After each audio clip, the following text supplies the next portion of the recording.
ভেবেছিলাম IELTS পরীক্ষা দিয়ে কানাডা দেশে পড়াশোনা করব। আমি রিমি, বয়স 22 বছর। ছোটবেলা থেকেই আমার অনেক স্বপ্ন ছিল কানাডা দেশে পড়াশোনা করার। কিন্তু হঠাৎ করে এই সব কিছু ছেড়ে আমি আমার বাবার বয়সী বুড়োকে বিয়ে করেছিলাম। কারণ ওই বুড়ো আমাকে সেদিন রাতে এত ভালোভাবে আদর করেছিল যে তার আদর পেয়ে আমি সব কিছু ভুলে গিয়ে তার সঙ্গে সারাদিন সম্পর্ক করতেই ব্যস্ত থাকতাম। ওই বুড়ো যখন আমাকে প্রথমবার স্পর্শ করেছিল, তার স্পর্শ পেয়ে আমি মুগ্ধ হয়ে গেছিলাম। আমার শরীরে একটা উত্তেজনা এসেছিল, আর তার স্পর্শ পেয়ে আমি ভীষণ মজা পেতাম। তারপর বাবা মায়ের থেকে লুকিয়ে ওই বুড়োর সঙ্গে আমি প্রত্যেক দিন দেখা করতাম। কিন্তু আমার বন্ধু বাবলু এই ব্যাপারে জানতে পেরে গেছিল যে আমি একজন বুড়োর সঙ্গে লুকিয়ে দেখা করি। ওদিকে আমি যখন IELTS এর পরীক্ষা দিয়ে উত্তীর্ণ হতে পারিনি, তখন আমি ভীষণভাবে ভেঙে পড়েছিলাম। আমি বাবা মায়ের একমাত্র মেয়ে। বাবা মায়ের কাছে আমি ভীষণ আদরের মেয়ে। বাবলু নামের আমার এক প্রিয় বন্ধু ছিল। সে আমার প্রতিটা কাজে সাহায্য করত। সে আমার ছোটবেলার বন্ধু। বাবলুর সঙ্গে আমার এতটাই ভালো বন্ধুত্ব ছিল যে সে আমাদের বাড়িতে থাকতো, আমাদের বাড়িতে খাওয়া দাওয়াও করত। মা বাবা বাবলুকে দায়িত্ব দিয়েছিল সে যাতে বাইরে আমার খেয়াল রাখে। এমনকি আমি ও বাবলু একসঙ্গে কলেজ যাওয়া, বাজারে যে কোনো কিছু কেনাকাটা ও একসঙ্গে খাওয়া দাওয়া সমস্ত কিছু করতাম। সেদিন আমি যখন বাবলুর সঙ্গে গাড়িতে করে শপিং করার পরে বাড়ি ফিরছিলাম, তখন আমাদের বাড়ির পাশে নতুন প্রতিবেশী পুনিত নামের ওই আঙ্কেলের সঙ্গে আমার দেখা হয়। ওই আঙ্কেলের সঙ্গে কথা বলে জানতে পারি যে উনি আমাদের নতুন প্রতিবেশী। তার 2 দিন পরে রঞ্জনা নামের আমাদের কাজের মাসি আমাদের বাড়িতে পায়েস নিয়ে আসে, যে পায়েসটা আমাদের প্রতিবেশী পুনিত আঙ্কেল দিয়েছিলেন। তারপর আমাদের কাজের মাসি রঞ্জনাকে যখন পুনিত আঙ্কেলের ব্যাপারে জিজ্ঞেস করি, তখন কাজের মাসি রঞ্জনা বলেছিল পুনিত আঙ্কেল একজন NRI, তিনি নাকি কানাডায় থাকেন। আসলে আমাদের কাজের মাসি রঞ্জনা পুনিত আঙ্কেলের বাড়িতেও কাজ করত। পুনিত আঙ্কেল কানাডায় থাকেন এটা শুনে আমি ভীষণ উত্তেজিত হয়েছিলাম এবং উনার ব্যাপারে আমার আরও বেশি জানার আগ্রহ হয়েছিল। এমনকি উনি বাইরে বিদেশে থাকতেন বলে সমস্ত কাজকর্ম জানতেন। এমনকি উনি রান্নাবান্নাও ভালোই করতেন। কাজের মাসি বলেছিল উনি নিজের হাতে পায়েস রান্না করেছেন। তার 2 দিন পরে মা মাংস রান্না করে পুনিত আঙ্কেলের সেই বাটিতে দিয়ে বললেন, খালি বাটি নিয়ে যেতে নেই, তাই বাটিটা ভর্তি করে দিলাম। তারপর মা আমাকে সেই ভর্তি বাটিটা দিয়ে বললেন, রিমি, এই বাটিটা পুনিত আঙ্কেলকে দিয়ে এসো। আমি মায়ের কথা মতো খুব উত্তেজিত ছিলাম পুনিত আঙ্কেলের সঙ্গে আবার দেখা করতে। কারণ পুনিত আঙ্কেল কানাডায় জব করতেন, আর সেই ব্যাপারে জানার জন্য আমি খুবই আগ্রহী ছিলাম। তাই আমি যখন মাংসের বাটিটা নিয়ে পুনিত আঙ্কেলের বাড়িতে যাই, তখন পুনিত আঙ্কেলের বাড়ির ভেতরের সাজানো গোছানো জিনিসপত্রগুলো দেখে আমি খুব খুশি হয়েছিলাম। তারপর পুনিত আঙ্কেল আমাকে দেখে উপর থেকে সিঁড়ি দিয়ে নিচে নেমে আসেন। তারপর উনি আমার সঙ্গে আলাপ করেন এবং বলেন, রিমি, তুমি যেহেতু প্রথমবার আমার বাড়িতে এসেছো, তাই তোমাকে আজকে আমার হাতের কফি খেতেই হবে। এই বলে উনি যখন রান্নাঘরে কফি করতে যান, তখন উনার ঘরে টাঙানো সেই ছবিগুলো আমি দেখছিলাম এবং সেই ছবিগুলোর মধ্যে একজন সুন্দরী মহিলার ছবি টাঙানো ছিল। তারপর পুনিত আঙ্কেল যখন আমাকে কফি খেতে দেন, তখন আমি উনার ঘরে সেই মহিলার ছবি দেখে জিজ্ঞেস করলাম যে এই মহিলাটি কে? উনি তখন বললেন এই মহিলাটি উনার স্ত্রী এবং সে 2 বছর আগেই মারা গেছে।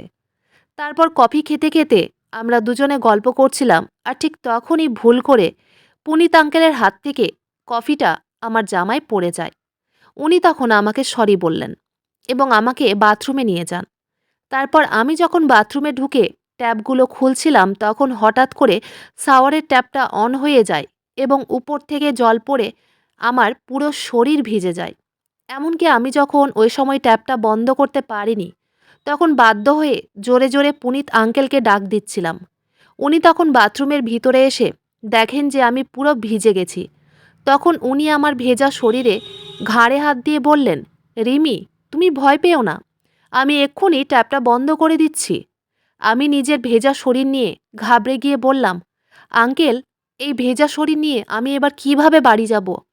পুনিত আঙ্কেল তখন আমার ঘাড়ে হাত দিয়ে বললেন, রিমি, তুমি চিন্তা করো না, তুমি এই টাওয়েলটা পরে নাও, আমি ততক্ষণে তোমার জামা প্রেস করে শুকিয়ে দিচ্ছি। আমি তখন পুনিত আঙ্কেলের কথা মতো টাওয়েল পরে বসেছিলাম, আর পুনিত আঙ্কেল আমার জামা প্রেস করে দিচ্ছিলেন। ওই সময় পুনিত আঙ্কেলের সঙ্গে আমি অনেক গল্প করেছিলাম, এবং সেদিনের পর থেকে আঙ্কেলের সঙ্গে আমাদের একটা ভালো সম্পর্ক তৈরি হয়েছিল। কিছুদিন পরেই আমার বাবা মা পুনিত আঙ্কেলকে দুপুরের খাবারে ইনভাইট করেছিল। তারপর আঙ্কেল যখন আমাদের বাড়িতে আসেন দুপুরের খাবার খেতে, তখন কানাডা দেশের ব্যাপারে অনেক চর্চা হয়েছিল। আমার যেহেতু একটাই স্বপ্ন ছিল কানাডা দেশে পড়াশোনা করার ও চাকরি করার, তাই আমি সেই ব্যাপারে অনেক কিছুই জিজ্ঞেস করেছিলাম পুনিত আঙ্কেলকে। আমি যেহেতু ইংরেজিতে কাঁচা ছিলাম, তাই পুনিত আঙ্কেল বলেছিলেন তিনি যতদিন আছেন ততদিনে আমাকে ইংরেজিতে পাকাপোক্ত করে তুলবেন। আঙ্কেল আমাকে ইংরেজিতে শিক্ষা প্রদান করবেন এটা শুনে আমি ও বাবা মা আমরা সবাই খুব খুশি ছিলাম। সেদিন থেকে আমি খুব খুশি খুশি পুনিত আঙ্কেলের বাড়িতে গিয়ে উনার কাছে ইংরেজি শিখতাম। এইভাবে বেশ কিছুদিন কেটে যাওয়ার পরে উনি একদিন আমাকে একটা উপহার দেন, এবং সেই উপহারটা আমি লুকিয়ে বাড়িতে নিয়ে এসেছিলাম। তারপর রাত্রিবেলা নিজের ঘরের দরজা বন্ধ করে আমি যখন উনার দেওয়া গিফটটা খুলি, তখন দেখি একটা ডায়মন্ডের নেকলেস ছিল। গিফটটা দেখে তো আমি ভীষণ খুশি ছিলাম, এবং সেদিনের পর থেকে আঙ্কেলের সঙ্গে সময় কাটাতে আমার ভীষণ ভালো লাগতো, এবং ইংরেজি শেখার বাহানায় আমি প্রত্যেক দিন আঙ্কেলের বাড়িতে যেতাম। আমি তো মনে মনে আঙ্কেলকে পছন্দ করতে শুরু করেছিলাম। আমি ওনাকে অন্য নজরে দেখতে শুরু করেছিলাম, এবং আমার বাবার বয়সী একজন লোককে পছন্দ করার একটাই কারণ ছিল, আর সেই কারণটা হচ্ছে উনি একজন এনআরআই। এবং আমি যে আঙ্কেলকে পছন্দ করতে শুরু করেছি সেটা আমার বন্ধু বাবলু জানতে পেরেছিল। আসলে সেদিন আমি যখন আঙ্কেলের দেওয়া গিফটটা বারবার দেখে নিজের মনে খুব খুশি হচ্ছিলাম, তখন বাবলু হঠাৎ করে আমার ঘরের ভিতরে আসে এবং আমাকে একটা লাল রঙের গোলাপ ফুল দিয়ে বলল, রিমি, আমি তোকে অনেক ভালোবাসি। আমি তখন আশ্চর্য হয়ে বাবলুকে বললাম, তোর কি মাথা খারাপ হয়ে গেছে? আমি তোকে কখনোই সেরকমভাবে দেখিনি। তুই আমার খুব ভালো বন্ধু, কিন্তু তোর সঙ্গে আমি ভালোবাসার কথা কখনোই ভাবতে পারি না। বাবলু তখন আমাকে বলল, কেন রে? আমার মধ্যে কি কিছু কমতি আছে? তোর বাবা মা তো আমাকে ভীষণ পছন্দ করে, আমাদের ভালো সম্পর্কও আছে। আমি তোকে অনেক দিন থেকেই পছন্দ করি, আমি তোকে অনেক খুশি রাখবো। আমি তখন অনেক রেগে বাবলুকে বললাম, তুই ভাবলি কি করে যে তোর মতো একটা গবেটকে আমি ভালোবাসবো? তুই ভালোভাবেই জানিস যে কানাডা যাওয়া আমার একটা স্বপ্ন, তাই আমি তোর মতো ছেলেকে ভালোবাসতে পারি না। বাবলু তখন আমার কথা শুনে অনেক রেগে গিয়ে বলল, ও, সেই জন্যই তুই ওই বুড়োটাকে পছন্দ করতে শুরু করেছিস তো? আমি জানি এই দামি গিফটটা ওই বুড়োই তোকে দিয়েছে। ছি, সবশেষে তুই ওই বুড়োটাকে পছন্দ করেছিস? আমি তোর বাবা মাকে সব কিছু বলে দেব। আমি তখন বাবলুর গালে একটা থাপ্পড় মেরে বললাম, আমার যেটা ইচ্ছে আমি সেটা করব। তোর যা করার আছে তুই কর, আমি তোর কথায় ভয় পাই না। তাই বেরিয়ে যা এখান থেকে, আর কোনো দিন তোর মুখ আমাকে দেখাবি না। সেদিন আমি বাবলুকে অপমান করেছিলাম, এবং বাবলু আমার উপর রাগ করে বাবাকে ফোন করে আমার ব্যাপারে সব কিছু বলে দিয়েছিল। ওই সময় আমি পুনিত আঙ্কেলের সঙ্গে সময় কাটাচ্ছিলাম। সেদিন আমি যখন পুনিত আঙ্কেলের বাড়িতে ছিলাম, তখন উনি আমাকে কোল্ড ড্রিঙ্কস খেতে দিয়েছিলেন, এবং কোল্ড ড্রিঙ্কস খাওয়ার পরে আমি বেহুঁশ হয়ে যাই। তারপর আমার যখন জ্ঞান ফিরে আসে, তখন দেখি আমার শরীরে কোনো জামা কাপড় ছিল না। আমার নগ্ন শরীর চাদর দিয়ে ঢাকা ছিল, এবং আমার পাশে একটা চিঠি রাখা ছিল, যেই চিঠিতে লেখা ছিল, রিমি, আমাকে ক্ষমা করে দাও। তখন আমার আর কিছুই বুঝতে বাকি ছিল না যে আমার সঙ্গে পুনিত আঙ্কেল সব কিছু করেছেন। ওই চিঠি পড়ার পরে আমি নিজের জামা কাপড় ঠিকঠাক করে যখন ঘর থেকে বাইরে বেরিয়ে আসি, তখন দেখি বারান্দা ঘরে পুনিত আঙ্কেল মাথা নিচু করে বসেছিলেন। আমি তখন পেছন দিক থেকে উনার ঘাড়ে হাত দিলাম। আমার স্পর্শ পেয়ে উনি সোফা থেকে উঠে দাঁড়িয়ে আমার সামনে হাত জোর করে বললেন, রিমি, আমাকে ক্ষমা করে দাও। আমি তোমার সঙ্গে অন্যায় করে ফেলেছি। আমি তখন পুনিত আঙ্কেলকে জড়িয়ে ধরে বললাম, আপনাকে ক্ষমা চাইতে হবে না, কারণ আমি আপনাকে ভালোবেসে ফেলেছি। তখন উনিও আমাকে জড়িয়ে ধরে বললেন, আমিও তোমাকে অনেক ভালোবাসি। তারপর আমি যখন বাড়ি ফিরে আসি তখন বাবা মা অনেক রেগে আমাকে জিজ্ঞেস করলেন, রিমি, কোথায় গেছিলি? আমি তখন মাথা নিচু করে বাবা মাকে বললাম, আমি একটু বাইরে গেছিলাম। তারপর বাবা অনেক রেগে কাছে এসে আমার হাতটাকে চেপে ধরে বললেন, আমি জানি তুই কোথায় গেছিলিস। আমার ব্যাপারে সবকিছু জানতে পেরে বাবা আমাকে বললেন, রিমি, তুই আজকের পর থেকে ঘরের বাইরে যাবি না। তোর লজ্জা করল না আমার বয়সী একজন বয়স্ক লোকের সঙ্গে ভালোবাসার সম্পর্ক তৈরি করতে? আমার বন্ধুর ছেলের সঙ্গে তোর বিয়ে পাকা করেছি। তারা কালকে আমাদের বাড়িতে আসবে। আমি তখন কেঁদে কেটে বাবা মাকে বললাম, আমি এখন বিয়ে করতে চাই না। আমি নিজের স্বপ্ন পূরণ করতে চাই। আমার স্বপ্নের আগে কিছুই নেই। বাবা তখন আমাকে বললেন, আমি তোর কোনো কথা শুনতে চাই না। তুই যদি আমাদের ইচ্ছের বিরুদ্ধে কিছু করিস তাহলে আমাদের মরা মুখ দেখবি। তারপর বাবা ও মা আমাকে ঘরে বন্ধ করে চলে যায়। তারপর আমি তাড়াতাড়ি পুনিত আঙ্কেলকে ফোন করে সব কিছু বলে দিই। পরদিন সকালবেলা ছেলেপক্ষ যখন বিয়ের দিন পাকা করতে আমাদের বাড়িতে আসে তখন আমি বাবা মায়ের কথা মতো চুপচাপ সেজে গুজে তৈরি হয়ে ছেলেটার পাশে বসেছিলাম। আসলে তাদের সঙ্গে আমার বাবার খুব ভালো সম্পর্ক ছিল। তারা আগে থেকেই আমাকে পছন্দ করত।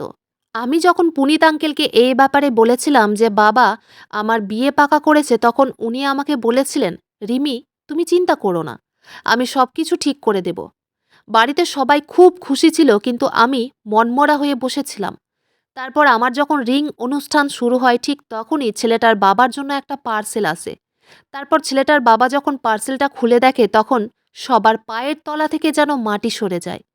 কারণ এই বক্সের ভিতরে পুনিত আঙ্কেলের সঙ্গে আমার কিছু অশ্লীল ছবি ছিল, যেই ছবিগুলো দেখার পরে বাবার বন্ধু বাবাকে বললেন, ছি, তোমার মেয়েকে আমরা অনেক ভালো ভাবতাম এবং সেই জন্যই আমার ছেলের সম্বন্ধ তোমার মেয়ের সঙ্গে দিতে চেয়েছিলাম, কিন্তু তোমার মেয়ে তো চরিত্রহীন, তাই আমরা এখান থেকে যাচ্ছি। আমার বাবা তখন ছেলের বাবার কথা শুনে তাদের সামনে হাত জোড় করে বলল, আমার মেয়ে এমন হতে পারে না। ছেলের বাবা তখন ছবিগুলো আমার বাবার হাতে দিয়ে বলল, এই ছবিগুলো দেখার পরে আমরা কেন, কোনো ছেলেই তোমার মেয়েকে আর বিয়ে করতে রাজি হবে না। আর এমনিতেও তোমার মেয়ের চেহারা দেখেই বোঝা যাচ্ছে যে সে এই বিয়েতে অনিচ্ছুক। তারপর ছেলের বাবা আমার বাবার কোনো কথা না শুনেই চলে যায়। তাদের চলে যাওয়ার পরে আমি বাবাকে বললাম, দেখো বাবা, এতে আমার কোনো দোষ নেই। আমি তো তোমাদের কথা মতো সেজে গুজে তৈরি হয়ে বসেছিলাম। আর এমনিতেও এইসব দেখার পরে আমাকে আর কোনো ছেলে বিয়ে করতে রাজি হবে না। তাই পুনিত আঙ্কেলের সঙ্গে আমার বিয়ে দেওয়া ছাড়া তোমাদের কাছে আর কোনো উপায় নেই। বাবা তখন রেগে আমার গালে একটা থাপ্পড় মেরে বললেন, নির্লজ্জ মেয়ে, তোর জন্য আজ আমার মান সম্মান সব কিছু নষ্ট হয়ে গেছে। বাবা মা আমার উপরে রাগ করে ঘরের ভিতরে চলে যায়। মা আমাকে অনেক বোঝানোর চেষ্টা করেছিল যে পুনিত বয়সে আমার চাইতে অনেক বড়, সে আমার বাবার সমতুল্য, তার সঙ্গে আমার জুটি মানাবে না। কিন্তু তা সত্ত্বেও আমি পুনিত আঙ্কেলের সঙ্গে কানাডা যেতে পারবো সেই স্বপ্নে পুনিত আঙ্কেলকে বিয়ে করার জন্য উন্মত্ত ছিলাম। তারপর বাবা মায়ের কথা অমান্য করে আমি পুনিত আঙ্কেলের সঙ্গে বিয়ে করে বাড়িতে আসি।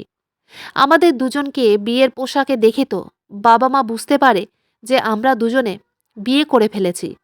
বাবা তো রাগ করে ঘরের ভিতরে চলে যায়। মা বাধ্য হয়ে আমাকে আশীর্বাদ করে।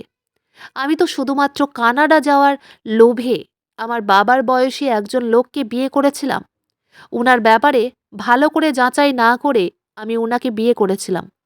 বিয়ে হয়ে যাওয়ার পরে উনি যেই ঘরে ভাড়া ছিলেন সেই ঘরটা ছেড়ে আমার বাবার বাড়িতে এসেছিলেন।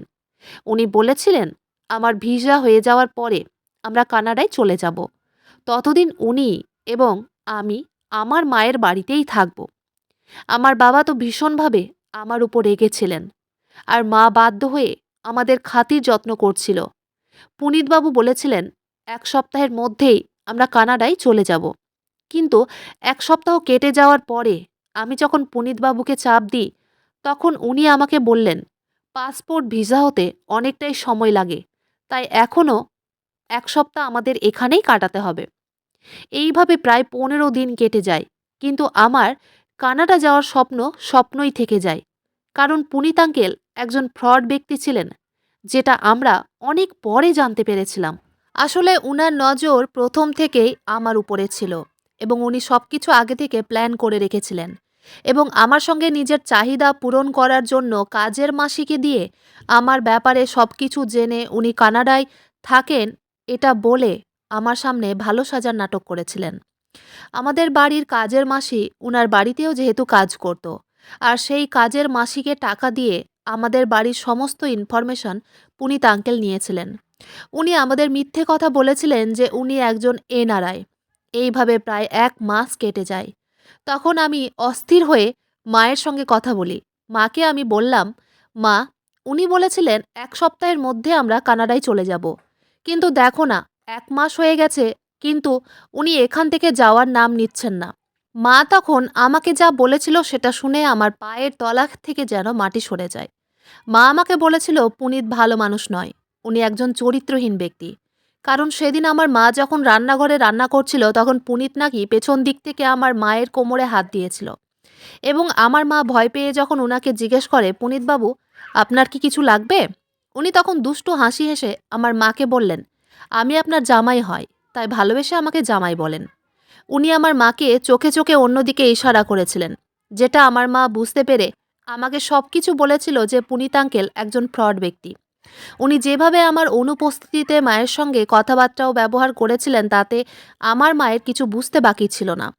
মায়ের কাছ থেকে সবকিছু শোনার পরে সেদিন আমি যখন পুনিতকে অনেক রেগে জিজ্ঞেস করেছিলাম যে আপনি কবে আমাকে নিয়ে কানাডায় যাবেন, পুনিত আঙ্কেল তখন অনেক রেগে কাছে এসে পেছন দিক থেকে আমার গলাটাকে চেপে ধরে বলল, আমার সোনা, তোমাকে এবার আমি কানাডায় নয়, একেবারে উপরে পৌঁছে দেব। এই কথা বলে উনি আরও জোরে আমার গলাটাকে চেপে দিয়ে বললেন, প্রত্যেক দিন একটাই কথা বলে বলে তুই আমার মাথা খারাপ করে দিয়েছিস। আর আমি এটাও জানি তোরা মা ও মেয়ে আমার ব্যাপারে সবকিছু সত্যি কথা জেনে গেছিস। কারণ আমি এই ঘরে ক্যামেরা সেট করে রেখেছিলাম তোদের উপরে নজর রাখার জন্য। তাই আর ভালো সাজার নাটক করতে হবে না। আসলে মা যখন বলেছিল উনি একজন চরিত্রহীন মানুষ, তখন আমি মায়ের কথার উপরে বিশ্বাস করে উনার ব্যাগ খতিয়ে দেখেছিলাম এবং উনার ব্যাগের মধ্যে যে আইডি রাখা ছিল সেই আইডি দেখে প্রমাণ হয়ে যায় যে পুনিত একজন ইন্ডিয়ান, সে এনআরআই নয়। এবং আমরা এটা জানতাম না যে পুনিত আমাদের ঘরে ক্যামেরা সেট করে রেখেছিল। তাই সে জানতে পেরে গেছিল যে আমরা তার ব্যাপারে সত্যিটা জেনে গেছি। তারপর সে যখন আমার গলা চেপে ধরেছিল তখন আমি নিজের প্রাণ রক্ষা করার জন্য আপ্রাণ চেষ্টা করেছিলাম। যতটা সম্ভব আমি মুখ দিয়ে আওয়াজ বের করে বাবা মাকে ডাকার চেষ্টা করেছিলাম। ওই সময় ওই শয়তান আমাকে প্রাণে মেরে ফেলার জন্য উঠে পড়ে লেগেছিল। তারপর আমার শব্দ শুনতে পেয়ে মা যখন ছুটে আসে তখন দেখে ওই শয়তান আমার গলা চেপে ধরেছে। সেটা দেখে মা যখন ভয় পেয়ে চিৎকার চেঁচামেচি শুরু করে তখন বাবা এসে দেখে ওই শয়তান এক হাতে আমার গলা চেপে ধরে আছে এবং আর এক হাত দিয়ে মায়ের চুলের মুঠি ধরে আছে। ওই দৃশ্য দেখে বাবা তাড়াতাড়ি পুলিশকে ফোন করে। ততক্ষণে আমার প্রাণ বাঁচাতে বাবা ওই শয়তানের মাথায় লাঠি দিয়ে আঘাত করেছিল। লাঠির আঘাতে ওই শয়তান বেহুঁশ হয়ে যায়। তারপরে যখন পুলিশ আসে তখন আমাকে প্রাণে মেরে ফেলার অপরাধে ও আমার সঙ্গে প্রতারণা করার অপরাধে পুলিশে তাকে গ্রেপ্তার করে নিয়ে যায়। এই জন্যই বলে একজন অচেনা ও অজানা ব্যক্তির ব্যাপারে ভালোভাবে যাচাই না করে বন্ধুত্ব করা উচিত নয়। নইলে কিন্তু আমার মতো এত বড় একটা বিপদের সম্মুখীন হতে হবে। শুধুমাত্র কানাডা যাওয়ার লোভে আমি একজন অচেনা অজানা ব্যক্তির শুধুমাত্র মুখের কথায় ভরসা ও বিশ্বাস করে ঠকেছিলাম। আমি যেই ভুলটা করেছিলাম দয়া করে তোমরা সেই ভুলটা করো না। বন্ধুরা, আজকের গল্পটি এখানেই শেষ করছি। গল্পতে কোনো ভুল ত্রুটি থাকলে ক্ষমা করে দিবেন। গল্পটি ভালো লাগলে অবশ্যই লাইক, শেয়ার, সাবস্ক্রাইব করতে ভুলবেন না। ধন্যবাদ।